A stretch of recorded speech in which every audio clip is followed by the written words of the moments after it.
Hello everyone, welcome back my YouTube channel. I am Manali. Today is a topic घनाभ means cube. घनाभ क्या होता है, उसमें क्या होता है, उसका फॉर्मूला क्या होता है, उसके बारे में हम समझेंगे डिटेल में।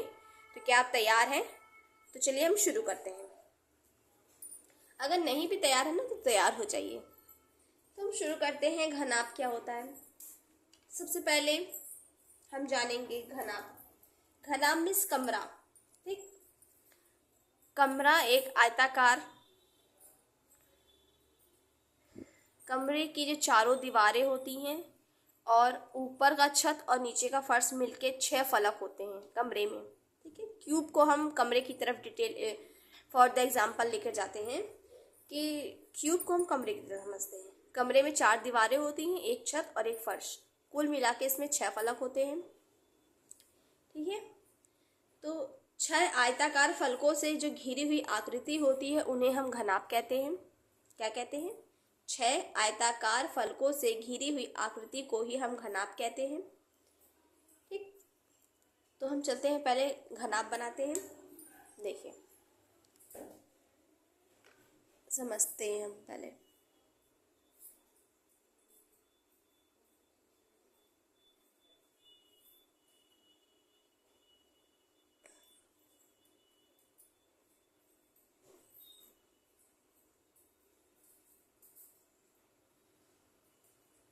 देखिए, ये हमारा क्या बन गया? घनाभ। घनाभ की जो चारों दीवारें होती हैं और एक ऊपर होता है छत और एक नीचे होता है, तो कुल मिला के कितने फलक होते हैं घनाभ में? 6 फलक होते हैं। यहाँ से यहाँ तक हमारा क्या होता है? एल होता है। ये हमारा लंबाई होता है, ये हमारा चौड़ाई होता है और ये हमारा एच यानी ऊंचाई होता है। ठीक, तब हम बात करेंगे घनाभ का संपूर्ण पृष्ठ का क्षेत्रफल। ठीक है, घनाभ का संपूर्ण पृष्ठ का क्षेत्रफल क्या होता है, तो हम इसके फॉर्मूले को जानते हैं। देखिए, घनाभ का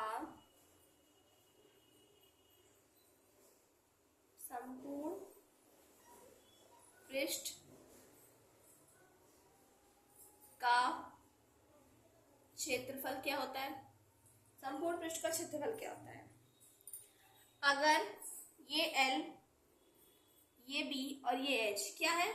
L भी हमारा 2 है, B भी हमारा 2 है और H भी हमारा क्या है? तो क्या हम इसे ऐसे कर सकते हैं? 2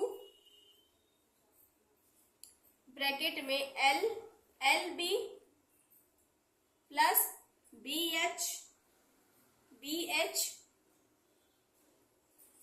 प्लस HL। ठीक, तो ये हमारा क्या हो गया? घनाभ का संपूर्ण पृष्ठ का क्षेत्रफल हो गया, जिसमें 2 लंबाई है, 2 चौड़ाई है और 2 ऊंचाई है। तो अब हम बात करेंगे घनाभ का आयतन क्या होता है। घनाभ का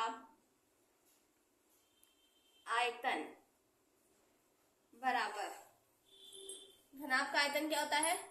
लंबाई गुणे चौड़ाई गुणे ऊंचाई। तो हम लिखते हैं घनाभ का आयतन होता है लंबाई गुणे चौड़ाई गुणे ऊंचाई। ठीक है, अब हम बात करेंगे घनाभ के कमरे का क्षेत्रफल, यानी घनाभ के चारों दीवारों का जो क्षेत्रफल होता है वो क्या होता है, उसे भी हम फॉर्मूले से समझते हैं।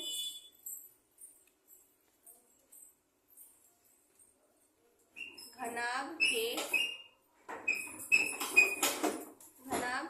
का क्षेत्रफल, इसमें क्या है? घनाभ के संपूर्ण पृष्ठ का क्षेत्रफल, यानी अभी मैंने बताया ना 6 फलक होते हैं, 4 दीवारें और एक छत और एक फर्श, कुल मिला के 6 होते हैं। तो ये संपूर्ण पृष्ठ का क्षेत्रफल था। अब ये घनाभ का क्षेत्रफल, यानी घनाभ के कमरे के जो चारों दीवारों का जो क्षेत्रफल है उसे हम जानेंगे। तो क्या होता है? घनाभ के चारों दीवारों का क्षेत्रफल क्या हो जाएगा? 2 ब्रैकेट में L plus B into H। ठीक, क्वेश्चन में पूछा जाएगा तो आप यही फॉर्मूला रखेंगे। अब हम बात करते हैं घनाभ का विकर्ण। घनाभ का विकर्ण, विकर्ण क्या होता है ध्यान से समझिए।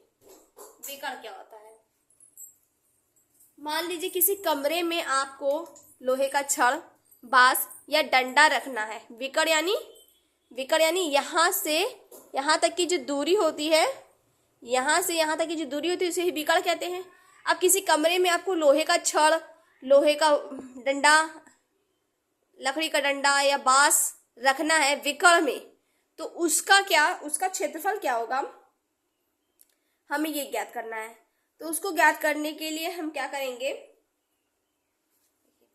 कमरे में रखे जाने वाली किसी सबसे बड़ी लंबी रखे जाने वाली बांस या छड़ की लंबाई क्या होगी, उसे हम घनाभ का विकर्ण ही कहते हैं ना। मतलब कि कमरे में लोहे की छड़, बांस या रखी जाए तो उस घनाभ का विकर्ण क्या होगा, कैसे हम पता करेंगे, उसको रखने के लिए कितनी दूरी की आवश्यकता है, वैसे हम निकालेंगे इसे। तो घनाभ का विकर्ण क्या होता है, घनाभ का विकर्ण होता है रूट में एल का स्क्वायर प्लस बी का स्क्वायर प्लस एच का स्क्वायर। ठीक है, तो देखिए मैंने आपको क्या बताया, घनाभ, ये हमारा घनाभ का फिगर था। और हमें समझने के लिए हम कमरा का उदाहरण लेते हैं। एक कमरे का जो घनाभ की आकृति होती है जिसमें 6 फलक होते हैं। फलक क्या होते हैं, कमरे की 4 दीवारें, ऊपर का छत, नीचे का फर्श मिलके 6 फलक होते हैं।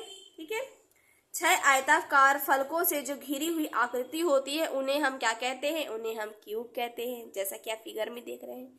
4 दीवार आमने सामने, एक ऊपर और एक नीचे। ठीक है, तो 6 आयताकार फलकों से घिरी हुई आकृति को हम घनाभ कहते हैं। अब क्वेश्चन में अगर पूछ ले कि घनाभ का संपूर्ण पृष्ठ का क्षेत्रफल क्या होगा, क्वेश्चन में पूछा जाता है कि संपूर्ण पृष्ठ का क्षेत्रफल यानी 6 फलकों का क्षेत्रफल क्या होगा, 6।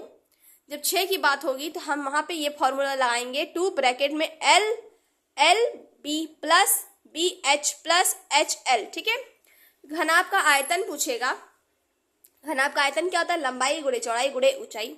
घनाभ का क्षेत्रफल पूछेगा। जब घनाभ का क्षेत्रफल पूछेगा तो यानी कमरे की 4 दीवारों का क्षेत्रफल, संपूर्ण में 6 का बताना है और घनाभ क्षेत्रफल में सिर्फ 4 दीवार का क्षेत्रफल यानी 2 ब्रैकेट में एल प्लस बी गुणे एच। घनाभ का विकर्ण क्या होगा, कमरे में रखी जाने वाली किसी सबसे लंबी छड़ या बांस की लंबाई जो होगी वही हमारा क्या होगा, घनाभ का विकर्ण होगा। यानी जैसे ये कमरा है, कमरे से इस कोने तक रखी जाने वाली लोहे की जो छड़ होगी उसकी जो दूरी होगी क्या होगी, भाई हमारा जो निकलेगा वो हमारा होगा विकर्ण। ठीक, की दूरी या लंबाई जो होगी वही हमारा विकर्ण होगा। अगर आपको ये घनाभ समझ में आ गया हो तो प्लीज़ मेरे चैनल को लाइक एंड सब्सक्राइब जरूर कर लीजिएगा। मिलते हैं नेक्स्ट वीडियो में नेक्स्ट क्वेश्चन के साथ, तब तक के लिए टेक केयर और अपना ख्याल रखिएगा।